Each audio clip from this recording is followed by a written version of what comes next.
So, welcome back to the Locker Room podcast. I'm your host, Aaron Keshwala. It's my first time here today. It's a pleasure. And we are joined by a regular, Ross Bennett. Aaron, how are you, mate? You okay? Yeah, I'm very good. Thank you. I'm very good. Thank you. Welcome. Congrats on the debut. Thank you. Thank you. It's a pleasure to be here. Good stuff. Well, the members know you from a lot of content you sent online, so you're a familiar face or familiar, I guess, face through message on the WhatsApp groups there, but maybe outside they don't know you. But yeah, it's a pleasure to chat to you Yeah, today, it's mate. really good So thank you very yeah, much. it's fun for them to see me as well. 100%. So today we'll be discussing in-season resistance training to multi-sport athletes. And yeah, it's an exciting podcast to all you like amateur coaches who are looking to gain some insight from Ross about this, basically. Yeah, it should be a good chat, Aaron. Obviously, we spoke a lot about different topics amongst sports science space and coaching space, and just specifically focus on the resistance side and the importance of strength training. Then should be a good chat.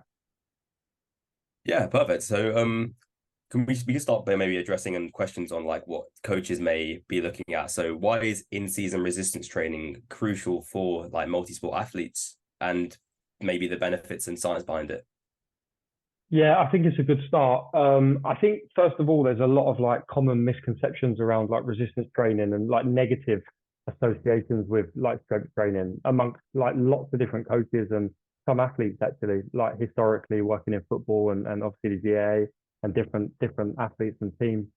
Like I think the first thing is like strength training is it has two prongs to it. So the reason why we do it essentially is to bulletproof someone. Like the stronger someone is, the more control they have. Essentially, the more like muscle bulk they have at times. The more I guess the less likelihood it is that they're going to have an injury. Soft tissue if it's able to be stronger and dissipate different forces and be able to withstand certain movements of the game. But then the other side of it is the performance side as well. So obviously, if we want to look at increasing strength, power, change of direction, even some associations with like endurance capabilities and aerobic capacity, like building stronger muscles, not necessarily bigger muscles, but stronger muscles is definitely going to enable us to produce more force as we get more towards the power stuff, have a higher rate of force development. And obviously, then we have the plyometric side, which increases our stiffness abilities and explosiveness and the higher velocity side. So that's probably the reason why we do it. I guess in season, it's tricky to be able to like really develop like high level strength amongst high volume of games and on pitch training, and especially in team sports where games are every week and recovery is massive into that as well.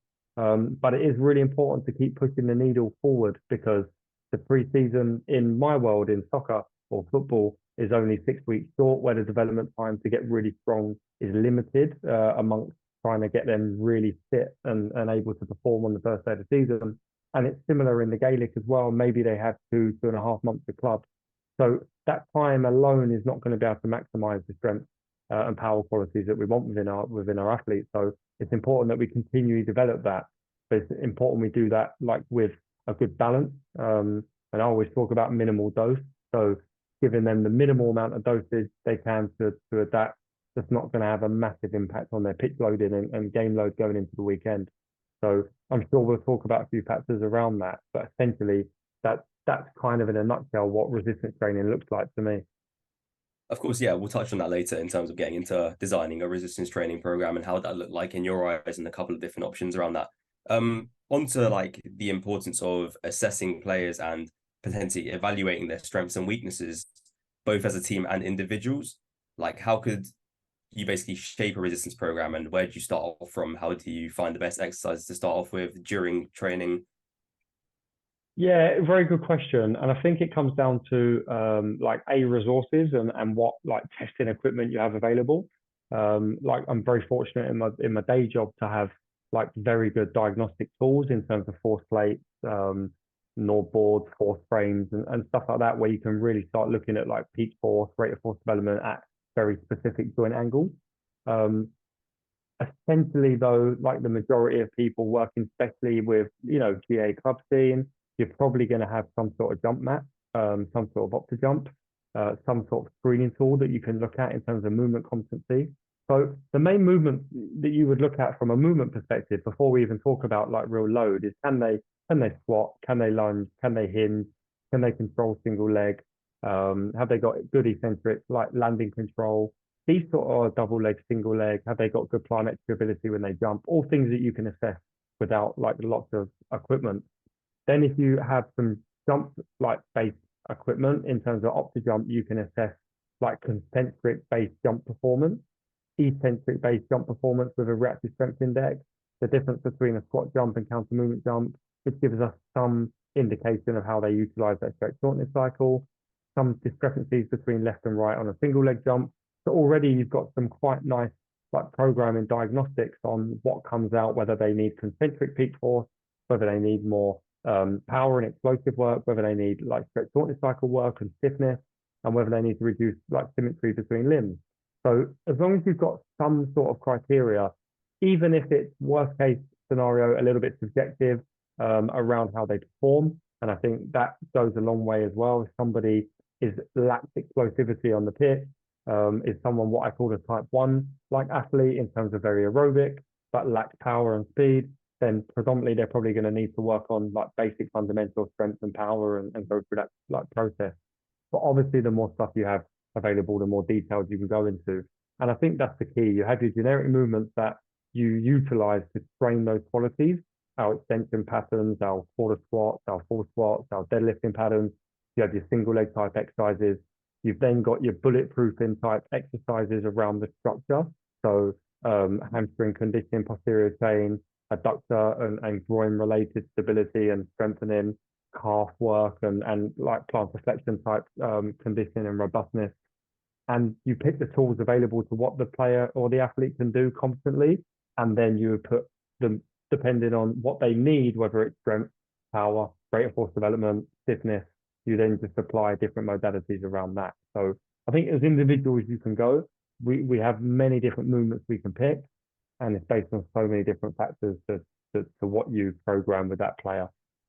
No, perfect. That sounds really good. And so we've got a clear picture of our player needs now and some sorts of exercise selections, as you touched on there. How would we then design a structured resistance program touching on periodization, goal setting, and potentially progressions of each of these? Yeah, good question, Aaron. Number one, like I always ask the question, okay, we've got a clear like individual plan for this player. They need to work on like general high force stuff. Their high force output is very low. Bilaterally, unilaterally, they need some asymmetry work. And then they need bulletproof general robustness around the structures. Like number one, what have they done previously? So if I give this player exercise and this amount of load, what's the response going to be acutely? Because what can happen sometimes is we read the textbook and we say, okay, well, we want to get this player really strong.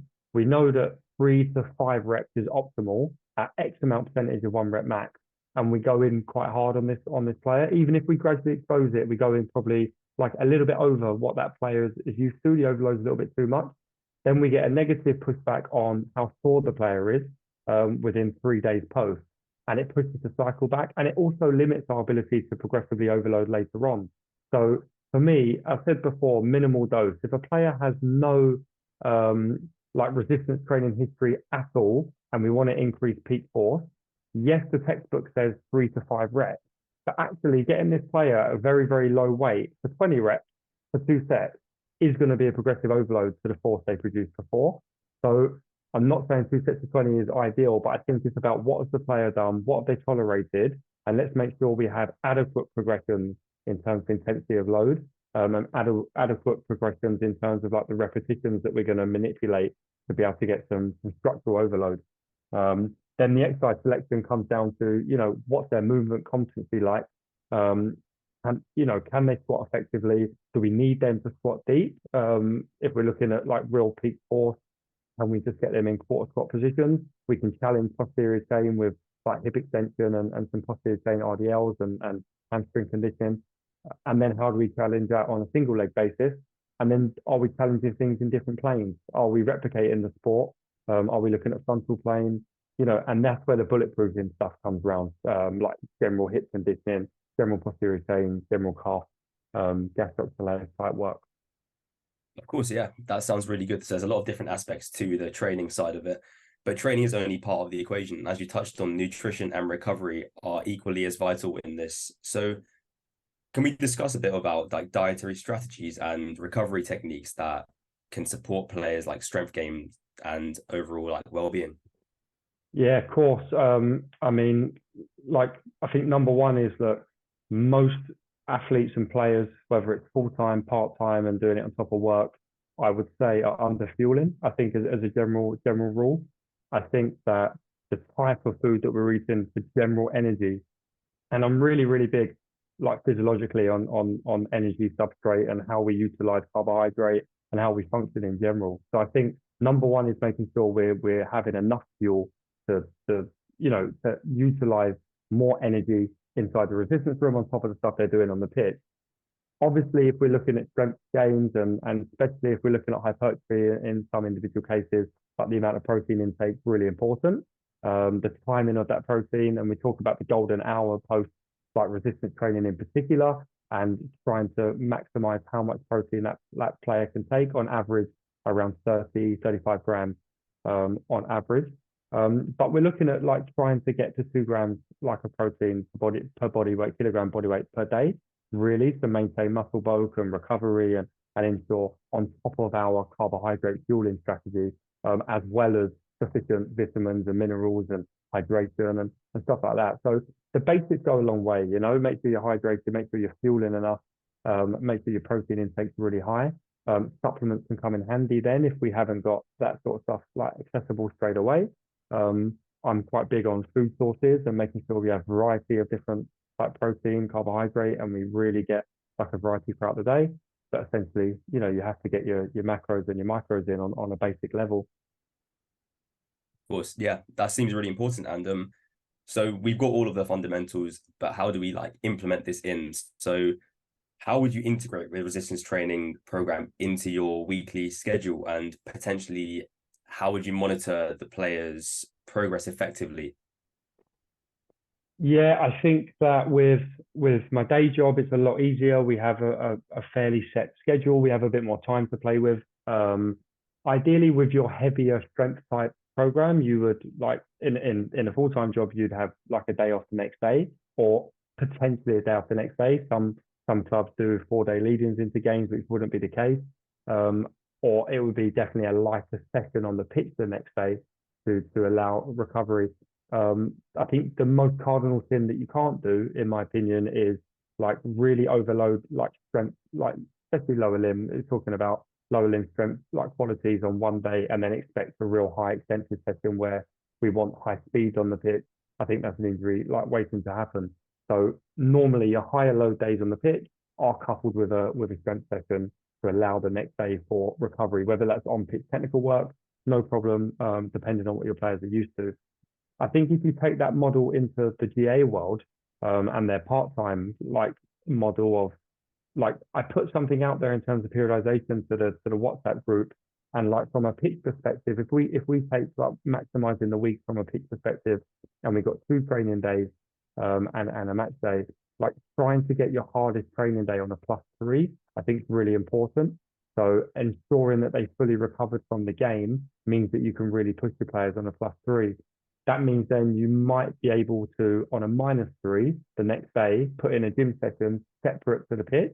So you do your half pitch session on a +3, your -3, then you get your gym session, your main gym session, and your real lower limb and upper body strength. Then on a -2, the team train again, but it becomes a lot lower. You're not chasing anything physical. We're looking at tactical prep and preparation for the game at the weekend. So you get your -4 high low pitch, your -3 big lower limb strength work, and then your -2. And if you wanted to like split the gym work over those 2 days, so post training on a -2, they might do some capacity type work and endurance type work post pitch, and then the -3 is just generally like a 30, 45 minute strength session. So you're getting like a little bit of a dose across those 2 days. And then on your +1 and your +2, where the players are like away from the club, like no harm in them doing their upper body strength work and their trunk work. That's a good opportunity whilst they're still recovering from the game to be able to like maximize opportunity for upper body. And then as it shifts closer, you get your lower limb, your power work, and things like that within that training block. That's how I would run it from the part-time model. I'm not sure if you got any further ideas on that. No, it sounds good then because you have to change it to what coaches can do and their availability, facilities, etc. Yeah, it sounds really good. And in terms of like every coach potentially having their obstacles and potentially making mistakes, so you said touched on if you do a power training in the gym, do you do a speed session on the pitch because that will heavily impact an athlete's like well-being basically. So if there's any mistakes that coaches commonly make, what are they and how can we overcome them? It's a good question, and I'll probably go back to myself and what mistakes I've made like in the past. I think it has to be like around the group and the capabilities of the group and the I guess the individual player how they tolerate certain like loading. So if they have got really high history of gym work, very like good chronic load of pitch and gym type work, then don't be scared of really pushing these players. Like you can really get after some really good like structural integrity and increase in physical performance. But on the flip side, if you've got somebody who may be a youth type player coming into the system or somebody that's never really valued resistance type training, like don't be scared of giving them just a little bit. Like a little bit of something consistently is a lot better than nothing. And a little bit of appropriate load consistently is a lot better than like a really high load, aggressive spike of load in anything. So I think just assess the player, assess the group of what they need. Like really drill down movement. Like for me, like mobility is huge. Make sure players can move well. We're going to get stiffness and tightness around certain structures because that's the nature of the sport. And sometimes the sport like requires them to work through short ranges, which is fine. But then our job is to make sure that we can challenge that a little bit, increase range if we can, make sure movement patterning is really good, and then start to load appropriately. And I think just common mistakes is like generic programs are really good to a certain degree, but once you get through basic movements, like start looking into individual detail, even if it's only 20% of your program is like from an individual like basis. And it could be that injury history governs like someone's program. So if someone's got a real history of hamstring issues and reoccurrences, and there's weakness there, or there's like real bad, like long and weak muscles, then really address that appropriately and have a little bit of focus around what they need and where they start depends on maybe like how their hips and like how their body is anthropometrically. So there's so many factors that come into head. So get your basics, get people moving well, but individualize things like really well and just get your sequencing right throughout the week because like that can have a massive impact on how players perceive the gym work and how they feel going into key moments of their sport. And it's important we don't negatively impact the key moments in the sport because you just won't get the buy-in. Yeah, that's really good. And touching on that last point as well, I think it's very important to remember that each athlete is different. So if an athlete isn't progressing at the same level as someone else in, let's say, a bilateral movement like a squat, there's different reasons for that. So in terms of multi-directional movements, it could be to do with their hips in terms of the outward external rotation. So different athletes have different requirements. If we tailor it to individuals and make sure they're not too focused on just trying to get a certain gym exercise movement progressed and progress it individually, then individuals will basically progress optimally. Yeah, and I think something that I didn't touch on that I was meant to was around like progression, like testing progression. And it's really important that we do check for like increasing capacity or structural integrity or whatever we're looking at. If we want to get someone stronger, how do we know they're getting stronger? We can go by increased weight on the bar, no problem. We can go by peak force tests on a force plate at a certain like given range that we want to test. We can probably go through some force plate measures on a jump test. We could probably use jump height as a general rule of athleticism if that's all we got availability to. Or weight increase is fine. Like we just have to make sure that we're consistently checking our program. And when you're doing it within team sports, it's hard because like you might have one sports scientist who could be like new and working with a club like team, very fresh out of university, and you've got 25 players, maybe 30 players on a panel that you're trying to check, but try to have some justification of how you progress, and then try to have some like progression type criteria. So when I get you to this stage, whatever that may look like, we're going to progress the program to this, or we're going to switch the quality from peak force to rate of force development, or power strength to more explosive type work. So just constantly check your program, update the program, and make sure you're progressing the player as best you can. Of course. Yeah, that seems really good. And I think we basically touched up on all the points that we need to design a good resistance in season program. So if you don't have anything else to say, I feel like that's a wrap for today. Yeah, all good, Aaron. Nice podcast. Good debut for your host. So Yeah, hopefully hopefully listeners can give you some good feedback. And of course, if anyone like who's listening, who's a member or who's not a member, get in touch with us at sportscience.com and give us give us a shout, ask us questions, and any feedback on the podcast would be brilliant. Yeah, perfect. Sounds good. Top man. Thanks, Aaron. Cheers, guys. See you guys.